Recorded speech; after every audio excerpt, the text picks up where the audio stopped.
So hey guys, welcome back to another video. तो guys, आज की इस वीडियो में मैं आपको ये 4 अलग अलग तरीके के पैटर्न सॉल्व करके दिखाऊंगा। जैसा कि आपको दिख रहा है, पहला हाफ पिरामिड पैटर्न है, दूसरा फुल पिरामिड, तीसरा है डायमंड पैटर्न और फोर्थ है एक नंबर पैटर्न जो कि हाफ पिरामिड ही बना रहा है एक। तो इन पैटर्न्स को मैं सॉल्व करूंगा और साथ में एक्सप्लेन भी करूंगा कि कैसे आप इनको कोड कर सकते हैं। तो वीडियो बहुत ही इंटरेस्टिंग होने वाली है। वीडियो में आगे बढ़ने से पहले आप वीडियो को लाइक कर दीजिए, चैनल को सब्सक्राइब कर दीजिए, बेल आइकन को भी दबा लीजिए। तो गाइस चलिए शुरू करते हैं। तो गाइस, सबसे पहला जो हमारा पैटर्न है वो है हाफ पिरामिड पैटर्न। तो यहाँ पर जैसा कि आप देख सकते हैं, मैंने पहले से ही एक हाफ पिरामिड पैटर्न बना के रखा है और उसको एक बक्से के अंदर डाल रखा है। वो ऐसे ही दिखाने के लिए बनाया हुआ है। तो यहाँ पर हमारे पास नंबर ऑफ़ रोज़ है 3 और नंबर ऑफ़ कॉलम्स भी 3 ही है गाइस। मतलब जितने नंबर ऑफ़ रोज़ है उतने ही नंबर ऑफ़ कॉलम्स है। इसको हम कोड के अंदर कैसे लिखेंगे वो मैं आपको बताता हूँ गाइस। तो जैसे कि हमारे पास एक इंटीजर ले लेते हैं हम, n है इंटीजर, उसका इनपुट ले लिया हमने 3, n = 3 कर दिया हमने। तो गाइस, अब हमारे पास एक रो नाम का इंटीजर ले लेते हैं, रो = 1 है। Row guys less than equals to n तक जाएगा। रो यहाँ पर हमारी 3 तक जा रही है, 1 से लेकर 3 तक। तो इसको रो प्लस प्लस भी होगा, कुछ इस तरह का सा कोड लिखेंगे। और इसी के अंदर गाइस हमारे पास कॉलम होगा। कॉलम को मैं C से डिनोट कर रहा हूँ। और यहाँ पर आप देख सकते हैं कॉलम, जितना रो है उतने कॉलम है। अगर रो नंबर 1 है तो एक ही कॉलम है, रो नंबर 2 में 2 कॉलम है, रो नंबर 3 में 3 कॉलम्स है। तो इस तरीके से हम लिखेंगे गाइस, जैसे कॉलम इक्वल 1, फिर C less than equals to row तक जाएंगे गाइस। जितने रोज़ हैं उतने ही कॉलम बनते जाएंगे, फिर हमें C प्लस प्लस कर देना है। तो गाइस, इसको हम देखते हैं कोड के हमारे कंपाइलर के अंदर कैसे कोड रन करता है। तो इसके अंदर कुछ ऐसा ही लॉजिक लगेगा। चलिए चलते हैं हमारे कंपाइलर के अंदर। तो गाइस, जैसा कि आप देख सकते हैं, आ चुके हैं हम अपने कंपाइलर के अंदर। और यहाँ पर अब हमको एक लेना है इंटीजर n। तो एक इंटीजर n ले लिया है। सबसे पहले उसका इनपुट लेंगे, सी इन करवा लेंगे हम n को। देख सकते हैं यहाँ पर हमने इनपुट ले लिया है सी इन, मतलब बाद में जब रन करेंगे तो यहाँ से ऐसे हम इनपुट ले सकते हैं। फिर अब हम चलाएंगे फॉर लूप। जैसे फॉर लूप चलाते इसके अंदर हम लेते हैं एक और इंटीजर i नाम से, 4 नंबर ऑफ रोज। तो नंबर ऑफ रो 1 से शुरू होंगी और n तक जानी चाहिए। तो i less than equals to n, यहाँ तक हो गया। फिर गाइस i प्लस प्लस कर देना है हमको। अब कर्ली ब्रैकेट के अंदर इसके अंदर एक और फॉर लूप चलाएंगे, नेस्टेड फॉर लूप। इसमें हम लेंगे इंटीजर जे हम ले रहे हैं गाइस कॉलम्स के लिए। तो कॉलम, जैसा कि मैंने आपको पेज पर समझाया ही था, जितने नंबर ऑफ रोज होंगे उतने नंबर ऑफ कॉलम्स जाएंगे। अगर रो नंबर होगा 1 तो कॉलम भी एक ही होगा उस रो के अंदर। तो ऐसे हम लिख लेते हैं, जे लेस देन इक्वल्स टू आई तक जाएगा गाइस। ठीक है गाइस, आपको पता चल गया होगा। अब यहाँ पर हमको कर देना है जे प्लस प्लस। फिर से यहाँ पर एक और कर्ली ब्रैकेट और इसके अंदर हमको करवा देना है सी आउट, फिर इसके अंदर स्टार। सी आउट स्टार करवा दिया गाइस। अब यहाँ पर अगले फॉर लूप के अंदर हमको ले लेना है एक और सी आउट, एंडल के लिए स्पेस, जिससे मतलब नई लाइन में आ जाएगा। अगर एंडल नहीं लगाते हैं तो गाइस वो एक ही लाइन में सारे स्टार्स प्रिंट हो जाएंगे। तो इसीलिए एंडल ज़रूरी होता है। तो ये लगा लिया। दैट्स इट गाइस, इतना ही कोड होगा इसका। और यहाँ पर अब हम रन करके देखते हैं। ये कंपाइल हो रहा है गाइस। तो यहाँ पर हम सबसे पहले दे देते हैं इनपुट। जैसे कि पेज पर मैंने आपको 3 लेकर दिखाया था, यहाँ पर भी मैं आपको 3 लेकर ही दिखा देता हूँ। इनपुट 3 दे दिया है और यहाँ पर देख सकते हैं हमारा हाफ पिरामिड पैटर्न बन चुका है गाइस। तो अब बढ़ते हैं हमारे अगले पैटर्न की ओर। तो गाइस, अगला जो हमारा पैटर्न है वो है एक फुल पिरामिड का पैटर्न। यहाँ पर मैंने एक फुल पिरामिड बना रखा है पेज के ऊपर। अब मैं आपको बताऊंगा कि कैसे आप इस पिरामिड को बनाने के लिए फॉर लूप के साथ C++ में कोड कर सकते हैं। तो गाइस यहाँ पर जैसा कि आप देख सकते हैं नंबर ऑफ़ रोज़ यहाँ पर है हमारे पास 4 और नंबर ऑफ़ कॉलम्स हैं 1 2 3 4 5 6 7। ठीक है गाइस, और यहाँ पर आपको यहाँ पर कुछ खाली स्पेस भी दिख रहा होगा गाइस। तो हमें यहाँ पर 3 फॉर लूप्स लगेंगे, 3 फॉर लूप्स। इसके कोड को राइट करने के लिए हमें 3 फॉर लूप्स की ज़रूरत पड़ेगी। तो इसको मैं बताता हूँ कैसे लिखना है। यहाँ पर आपको सबसे पहले फॉर लूप बना लेना है, कोई भी इंटीजर, जैसे मैं i ले रहा हूँ रोज़ के लिए। तो i = 1, i जाएगा जितने आपको नंबर ऑफ़ रोज़ चाहिए। i <= मान लीजिए मैं 4 कर देता हूँ, देन i++। फिर गाइस इसके अंदर ही आपको ये जो खाली स्पेस मिल रहा है इसका कोड लिखना है। यहाँ पर आप देख सकते हैं 1 2 3 4। यहाँ पर अगर आपको जो स्क्रीन के साथ ही ये लास्ट वाली लाइन मिलानी है तो आप यहाँ पर 3 ले सकते हैं। अगर स्क्रीन से थोड़ा सा एक गैप देके खिसकाना है तो आप यहाँ पर 4 ले सकते हैं गाइस। तो मैं यहाँ पर एक थोड़ा सा गैप दूँगा, तो उसके लिए मैं देता हूँ 4 int s ले रहा हूँ यहाँ पर मैं स्पेस के लिए। आप कोई भी इंटीजर का नेम ले सकते हैं। s = 4, जो यहाँ पर i की यहाँ पर वैल्यू होगी, i जहाँ तक जाएगा वहाँ वो वैल्यू यहाँ पर आपको पुट कर देनी है। और फिर s > i आपको कर देना है, और फिर s - दैट्स इट गाइस। इसके अंदर आपको Cout करवा देना है, खाली स्पेस, यहाँ पर खाली स्पेस हमने यहाँ पर Cout करवा दिया। अब इसके बाद गाइस हमें एक और फॉर लूप लेना है कॉलम्स के लिए। तो यहाँ पर एक और फॉर लूप लेते हैं, उसके लिए int j ले लेता हूँ मैं कॉलम्स के लिए। j = 1, j <= i तक जाना चाहिए गाइस। यहाँ पर जो i है वहाँ तक ये j जाना चाहिए, और देन j++। अब इसके अंदर हमें Cout करवाना है गाइस, एक स्टार प्लस एक स्पेस देना है बीच में, क्योंकि गाइस यहाँ पर आप देख सकते हैं पहले स्टार है, फिर बाद में बीच में एक स्पेस भी है, फिर यहाँ पर एक और स्टार आता है। अगर स्पेस नहीं देंगे तो ये एक लाइन में ऐसे खड़ा हो जाएगा गाइस। तो वैसे हमको नहीं करना, हमें एक फुल पिरामिड बनाना है। तो यहाँ पर ऐसा करके फिर आपको जो रोज़ वाला फॉर लूप लिया है उसमें Cout करवा देना है एंडल को। ठीक है गाइस, और अब यहाँ पर आपको वो बंद कर देना है। कुछ इस तरीके से आपको फॉर लूप लिखना है इस फुल पिरामिड के लिए। तो देखते हैं अब ये कंपाइलर में कैसे रन करता है। तो चलिए कंपाइलर के अंदर। तो गाइस जैसा कि आप देख सकते हैं आ चुके हैं हम हमारे कंपाइलर के अंदर, और यहाँ पर मैंने जो कोड पेज पर लिख के दिखाया था वही कोड यहाँ पर लिख दिया है। जैसा कि आप देख सकते हैं बिल्कुल सेम कोड मैंने यहाँ पर लिख दिया है। और अब हम यहाँ पर मैं आपको रन करके दिखाता हूँ कि इसका आउटपुट क्या आता है। तो यहाँ पर मैं रन पे क्लिक करता हूँ।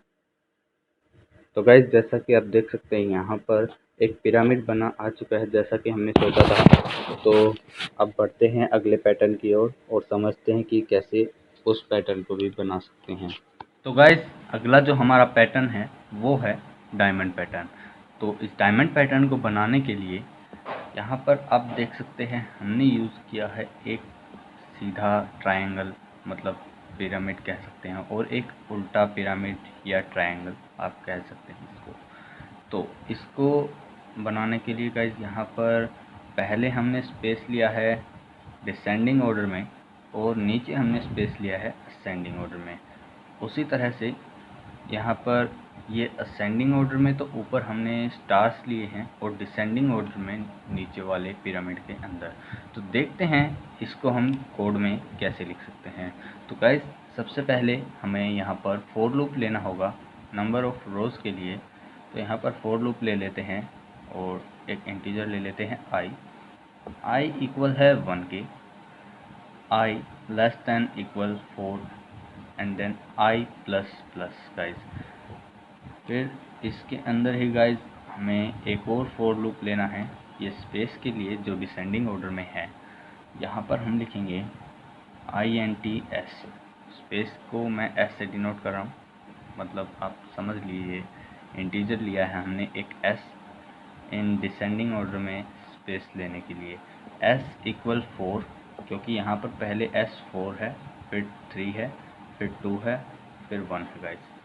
तो S equal 4, S greater than equal I, S minus minus. अब गाइस इस स्पेस वाले के अंदर हमें सी आउट करवाना है, सी आउट खाली स्पेस सी आउट करवा देना गाइस यहाँ पर डबल कोट के अंदर और इसको बंद कर देना। फिर यहाँ पर इसी लूप के अंदर जो हमने रो के लिए बनाया है उसके अंदर हम स्टार्स जैसे प्रिंट करवाएंगे उनके लिए एक और लूप लगाते हैं फॉर लूप INT J ले लेता हूँ मैं इंटीजर का नाम, J equal 1, J less than equal I and then J plus plus. यहाँ पर इसको कर देते हैं बंद ब्रैकेट को। यहाँ पर इसके अंदर हमें गाइस सी आउट करवाना है, सी आउट स्टार सी आउट करवा दिया और यहाँ पर बीच में स्पेस भी है तो इसको स्पेस भी हमें सी आउट करवाना पड़ेगा। तो बीच में खाली स्पेस सी आउट करवा देते हैं, ठीक है गाइस। अब इसको कर देते हैं बंद। अब जो ये हमने रो के लिए लूप चलाया है इसके अंदर हमें सी आउट करवाना है एंडर, न्यू लाइन में हर बार इसको लाता रहे स्टार्स को। तो ये हो गया हमारे ऊपर वाले पिरामिड के लिए। अब देखते हैं नीचे वाले पिरामिड को कैसे हम बना सकते हैं, कोड कर सकते हैं। तो इसके लिए भी हमें चाहिए होगा फॉर लूप। अब इसके अंदर भी रोज़ 4 ही हैं तो INT I2 ले लेता हूँ मैं इसकी रोज़ के लिए। I2 इक्वल है 1, then I2 less than equal 4 and I2 plus plus. That's it guys. अब इसके बाद इसके अंदर ही हमें एक और फॉर लूप लेना है स्पेस के लिए। इसके अंदर स्पेस आप देख सकते हो सेंडिंग ऑर्डर में है और इसको मैं दे देता हूँ नाम INT S2। S2 इक्वल है गाइज 1 के, पहले 1 है फिर 2 है फिर 3 स्पेस ऐसे करके हैं इसमें। तो S2 less than equal to I and S2 my plus plus. Guys अब इसके अंदर हमें सी आउट करवा देना है खाली स्पेस। अब फिर से हमें एक और फॉर लूप लेना है, मैं इसको थोड़ा पेज को ऊपर कर देता हूँ। एक और फॉर लूप लेना है। इस फॉर लूप के अंदर हमें इंटीजर बनाना है J2 जो यहाँ पर स्टार्स प्रिंट करवाने हैं, ऊपर दिखाया ये रहे स्टार्स प्रिंट करवाने के लिए। तो J2 इक्वल है गाइस, यहाँ पर आप देखिए पहले J2 4 है फिर 3 है फिर 2 है, मतलब यहाँ पर स्टार्स डिसेंडिंग ऑर्डर में प्रिंट हो रहे हैं। तो यहाँ पर हम J2 इक्वल टू 4 कर देते हैं पहले, then J2 greater than equal to I and then J2 minus minus. अब गाइस इसके अंदर हमें सी आउट करवाना है एक स्टार और साथ में इनके बीच में भी स्पेस है तो एक खाली स्पेस भी हमें सी आउट करवा देना है और इसको बंद कर देना है। अब यहाँ पर गाइस जो रो वाला है उसके अंदर हमें एक सी आउट करवाना है एंड एल, न्यू लाइन में ले जाने के लिए हर बार। दैट्स इट गाइस, इतना ही हमें जो ये कोड है सारा ये लिखना है। ये हो गया यहाँ से एंड यहाँ तक जो हमारा है, ये है इन ऊपर वाले पिरामिड के लिए, और जो यहाँ से है यहाँ तक ये है नीचे वाले पिरामिड के लिए। तो अब देखते हैं कि ये कंपाइलर में कैसे रन करता है और क्या आउटपुट आता है। तो चलिए कंपाइलर के अंदर चलते हैं। तो गाइस आ चुके हैं हमारे कंपाइलर के अंदर, और जो मैंने उस पेज पर कोड लिख रखा था वो ही मैंने यहाँ पर भी लिख दिया है। और अब गाइस देखते हैं रन करके कि हमारा डायमंड शेप प्रिंट होती है या नहीं।